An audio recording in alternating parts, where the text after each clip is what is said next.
Alright, I'm going to make some attempts to seal up my heater box.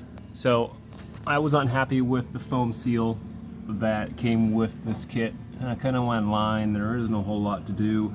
Some say that it doesn't have to be watertight, but I'm not happy. So I'm going to dangerously try to get some caulking in there. I did some taping to tape it off and make it clean as possible, and then I get some Q-tips to do some fine pointing, and we'll see how it goes.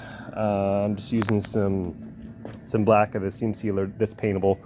That way I can just, so it make a mess, I can just paint the rest, but we'll see how it goes.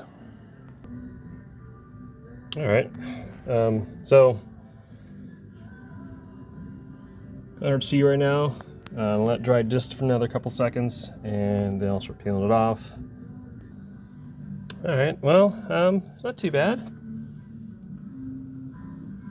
Kind of looks like it's kind of a little afterthought, well, which kind of is. But yeah, I'm happy. Probably get a little bit of paint and a little bit of cleanup here and there, and I'm happy that it's sealed off. All right, man, that's it.